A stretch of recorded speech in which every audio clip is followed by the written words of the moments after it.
To be here to introduce you to Professor Steve Moxey. We will be talking to you about high-tech marketing and social media. Steve has worked or had marketing positions at IBM, Cable and Wireless, and other telecommunication companies. And he also had some teaching positions at Imperial College in London and also at the University of Manchester. Two well-known universities. So you've got someone here who is quite knowledgeable about the marketing of high-tech products and about social media. Okay? So enjoy these 2 days with Steve. Okay? Bye-bye. Right, thank you, Felipe. Good afternoon, everybody. How are you all doing? Good? Yeah? Okay, well, I will be with you for the rest of today until quite late, 7:30, 8 o'clock, or when I fall asleep and you don't wake me up, and also tomorrow morning. So we have 2 days actually to do something which is obviously impossible, which is to teach you about high-tech marketing, new media. That is a very, very big challenge, obviously. So what I'm going to try and do over the next couple of days is actually, hopefully, to get you interested in it, to give you the benefit of sort of 25-year career in technology marketing, to help you where I can, try and transfer some of the mistakes that I made, so hopefully you guys will do much better. And give you something that hopefully you can reuse in whatever type of field you choose to go into. I've spent a lot of time both doing marketing and also teaching marketing at the university and also in professional environments. And I think what I've learned over the years is there are relatively few people who are naturally good at it, unfortunately. It's one of those things, you have like 100 accountants here, probably 85% of them will pass the grade, whereas you can actually get 100 marketing people and probably 90% of them are not that good. And every now and then you get somebody who's naturally very good at it. Now, what that says to me is not that we all necessarily need to live and die marketing, but it's something I think that you can perhaps take in and use elsewhere. So I would always view this course as being, from a more fundamental point of view, we're going to be talking about the world of business or the world of organisations from the point of view of the customer. And I would say that's a pretty important thing. If you believe in freedom, you believe in free speech, free choice, things like that, then the fact that we can make decisions about things is a very important thing. We don't all work on big estates, we're not serfs, we're not told to get up in the morning and go and plough the fields. We actually get up in the morning and turn on the iPhone and decide what we want to do. We have a choice. My assistant here is going so it's actually, although it sounds like a bit of a funny subject, I would actually say in the sort of modern world we live, the world of choice, it's a very, very important subject. And often I think perhaps gets a little bit trivialised as we go through. So I'm going to focus particularly, let's try the technology in a minute. The pointer. Yeah, we're going to be talking here very much about those two subjects. Okay. And this is what I want to do. So as I said, it's about giving you an understanding. Yeah. It's not about turning you into sort of marketing experts. It's very, I know, for somebody coming from England where it's about 7 or 8 degrees cooler than this yesterday, it feels quite hot here. If you want to open the windows at the back, because I open this one here, so it's going to get, yeah, it's not going to throw you off. Yeah, so I can't make you into marketing experts, even if you wanted to be marketing experts. Most of you probably don't.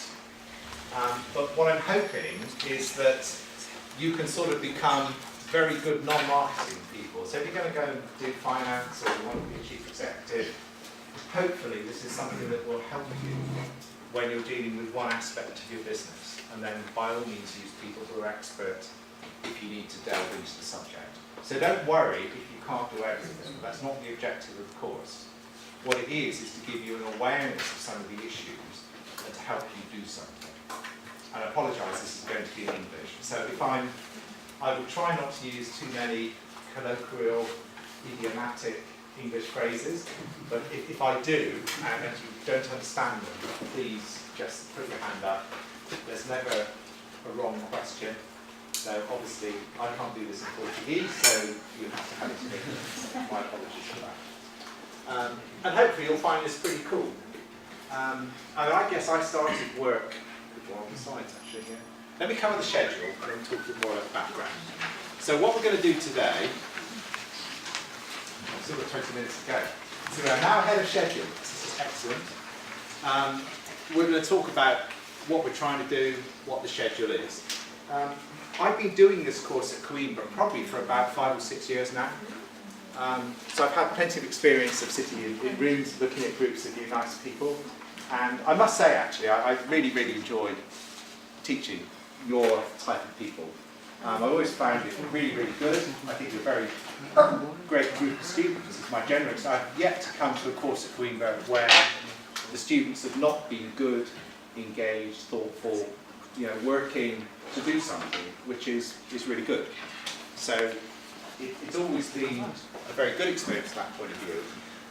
Originally, when I taught this, I would have put less emphasis on new media. Okay, so when I first set this up with Felipe, we actually took the course that had been developed at the University of Manchester for the MBA students there. And the purpose of that course,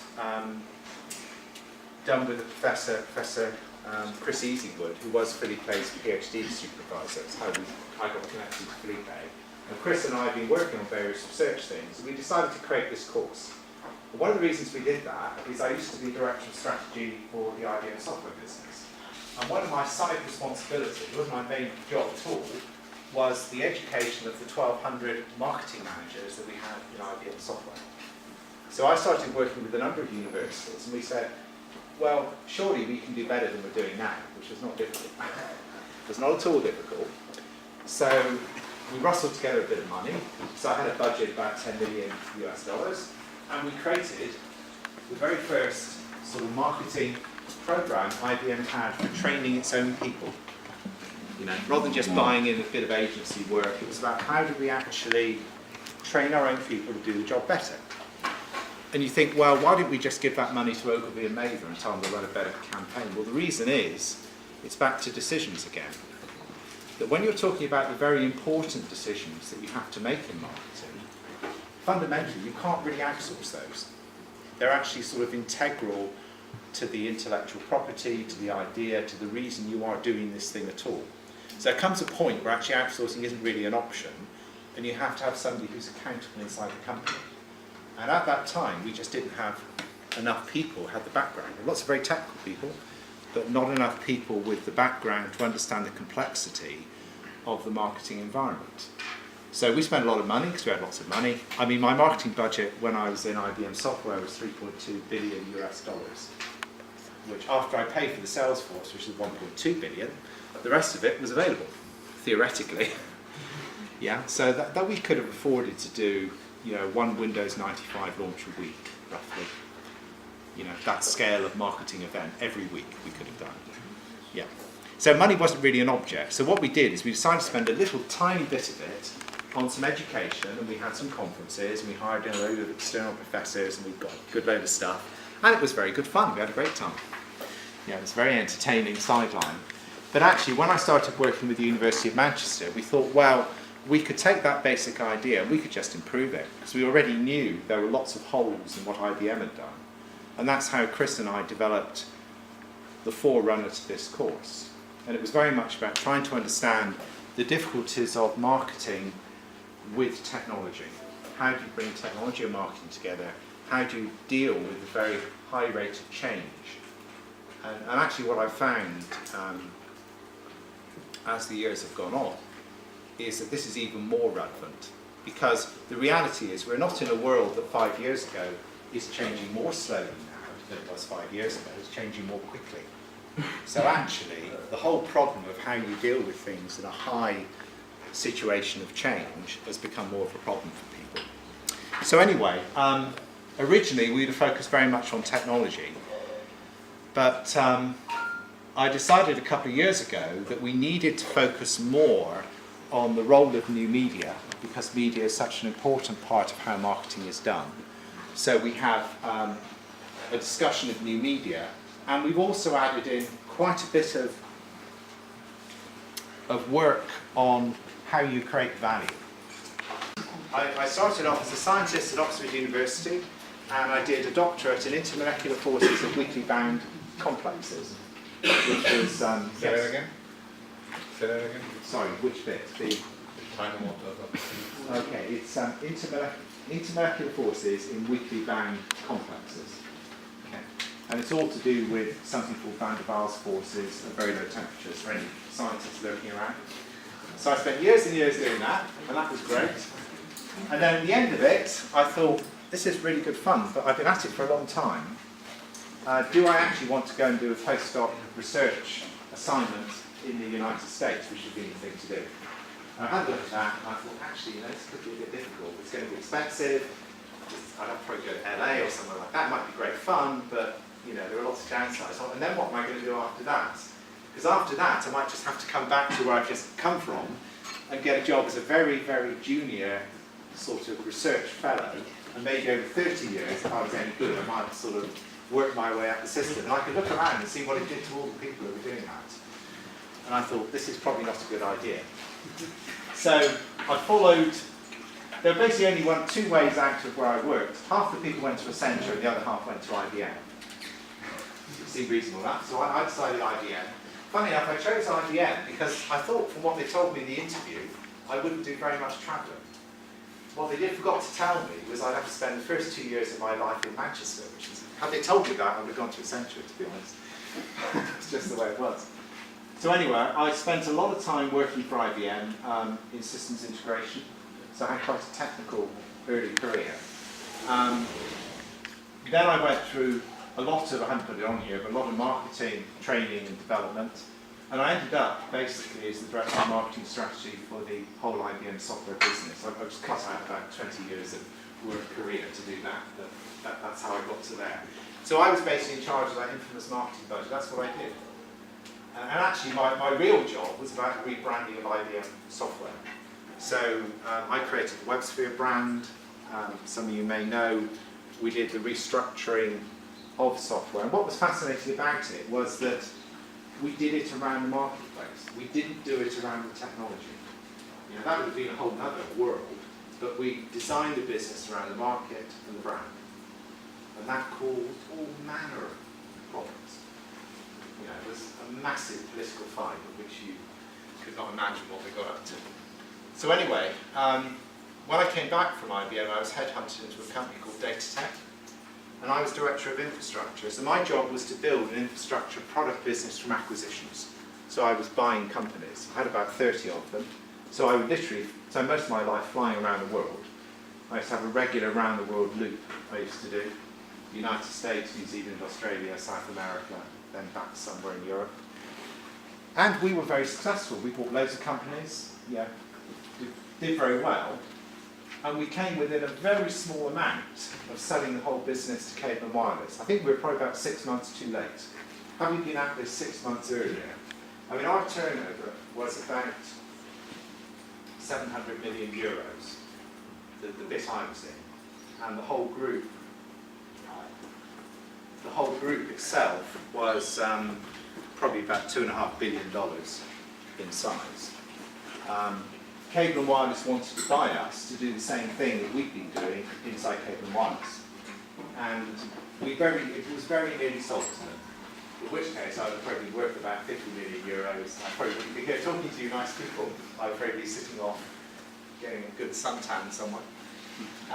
But what happened was Cable and Wireless didn't like the look, the internal structure of Datatech. There were lots of things that had been done to get the company to there, and they were very concerned about it. So eventually Datatech withdrew from the sale and said, we'll go alone, we won't join up. So I was then headhunted, about the top 10 executives were headhunted into Cable and Wireless, and I became Vice President of Services. So my job was to do the same thing again. I had a budget and I was allowed to go out and buy companies and then build service propositions that would sit on top of the fundamental telecoms infrastructure that Cable and Wireless was building. That was the job. It looked very, very good indeed until Graham Wallace, who was the chief executive, announced that they wouldn't spend any money. You know, they had a minor problem and they were very, very conservative British company, very conservative. I mean, they still have maps on the wall of the original telegraph routes that were laid down in the 19th century. You can imagine a big wooden map with sort of sailing ships and cables. That was the world they liked. So places like the West Indies and the Caribbean, Cable and Wireless has a monopoly. So as you can imagine, it's a very profitable business. You go to the United States and suddenly you find a world where you have massive data centres full of unlit fibre and the price of the product is halving every year. You know, and that's a whole different world, and they didn't really understand it. They thought the best thing to do was hoard all the money, because it was still a lot of money. So at that point, they said I could stay and just sit at the desk if I wanted to, but I decided to leave. And I thought, well, I've spent enough time in large corporate companies, I should set up my own company. So I set up my own technology market research company called Cerula, which is still going actually. We still have an office in the City of London. And we basically did high technology consultancy and market research for people who wanted to introduce products or change things. And we were actually really very successful. We did some really interesting things. I'll mention a few as you go through the course, but it was great fun. And as part of that, I decided, because I'd actually used Manchester Business School right back up here when I was doing the strategy job, I used them to look at some things in Europe for me. So I gradually got talking to them, and what happened was basically I started doing research with them, because I was very familiar with market research and business research in academia. So I started saying to them, well look, there's some interesting questions here, let's start doing some research, and very soon I found myself doing like a PhD, which was not exactly, so I did that PhD whilst working, so I did it in my spare time. And after that was finished, MBS recruited me as an academic. So I spent about 6 years at MBS. The first couple of years I was sort of part-time, then eventually I decided I could just step out of the Strula stuff and concentrate more on MBS. So I spent time there as an academic, and then I was recruited by Imperial College to run a project called the Open Platform, which you won't have heard of. It's basically about how you buy and sell environmental data. It's a global project, people like the World Bank were involved with it, and the idea was to create a marketplace that would allow particularly insurance companies to access environmental assets and purchase them to reduce the risk of policies. It was a very, very good project. I mean, the insurance policy market is worth about $4.5 trillion, so this was big business. We also had a lot of money, because we got it from the Technology Strategy Board. But unfortunately, we could not persuade our two partners, the two key partners in the project. One was IBM, and the other one was the Met Office in the UK. And when it came down to it, we couldn't actually persuade them that they should match fund the Technology Strategy Board. So unfortunately, the project came to a halt. Although I then set up a second company, Contextualize, which I'm working on at the moment. And we are still actually pursuing some of the ideas. So I'm still relatively hopeful that some of the work we put in at Imperial will result in some actual output. I'm also a member of the Chartered Institute of Marketing. I don't know if you have a similar thing here in Portugal. Do you have professional marketing organisations here? Yeah. Certainly the UK one's very good. It's a very good way of getting a lot of education, some background in a hurry. On the research side, I'm very much interested in innovation networks, co-creation of value, marketing channels, that sort of thing.